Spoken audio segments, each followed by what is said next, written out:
শিলিপুরা local মার্কা লাগিয়ে রাখছে। বিসমিল্লাহ করে খুলেন না মনে হয় না। আসসালামু আলাইকুম। এই যে একটা পার্সেল দেখতে পাচ্ছেন, এই পার্সেলটা হচ্ছে আমার এক পূর্ব পরিচিত কাস্টমারের।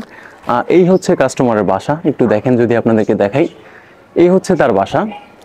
প্রতিবার যখন তাকে আমি পার্সেল দিই, আমি 99% শিওর থাকি যে তিনি এই পার্সেলটা রিটার্ন করে দেবেন। কারণ তার স্বভাবটা একটু খুঁতখুঁতে টাইপের।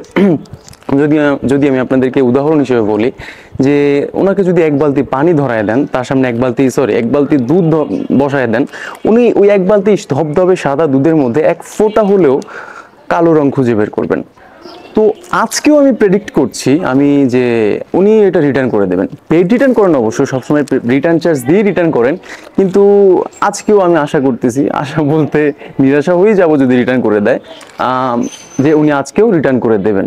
সো লেটস সি, আপনাদের সাথে নিয়ে দেখি তিনি রিটার্ন করেন নাকি রিসিভ করেন। তো আগে থেকেই বলে রাখি, এই কাস্টমার একটু নবাবী মোডে পার্সেল রিসিভ করতে চায়, মানে সে 3 তলা থেকে নিচে নামবে এই আশায় আমি নিজের মগজ ঠান্ডা রাখি না। আমি জানি সিঁড়ি ভাঙবো আমি, দরজার সামনে দাঁড়াবো আমি, উনি শুধু দরজা খুলে পার্সেলটা নিয়ে চলে যাবে। শুরুতে বিরক্ত লাগতো স্বীকার করছি, কিন্তু পরে বুঝে গেছি এই মানুষকে 3 তলা থেকে নামানো মুফতে ডেলিভারি পাওয়ার মতোই অসম্ভব। তাই নিজেকেই ট্রেন করে ফেলছি, সিঁড়ি ভেঙে ডেলিভারি দিব, নো এক্সকিউজ।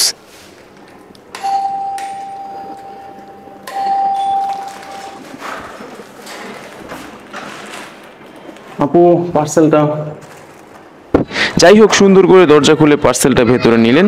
হার্টবিট নর্মাল, কারণ আমি 99% শিওর এই পার্সেলটা ঠিকই ফিরিয়ে দেবেন, আল্লাহ না করুক।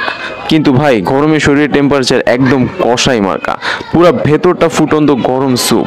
দাঁড়িয়ে আছি, দরজার দিকে তাকিয়ে আছি, মনে মনে ভাবছি কখন দরজা খুলে বলবে ভাই লাগবে না, নিয়ে যাও মেহমেদ।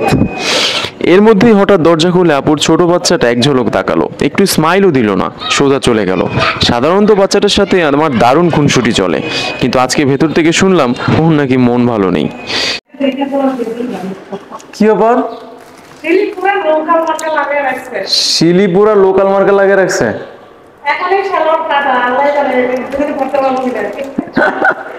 বিসমিল্লাহ করে খুলেন না মনে হয় না।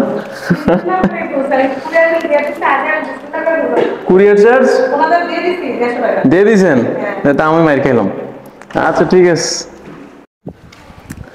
কি বলছিলাম, এক বালতি সাদা দুধেও উনি এক ফোঁটা কালো রং খুঁজে বের করলই। জাযাকাল্লাহ খায়ের।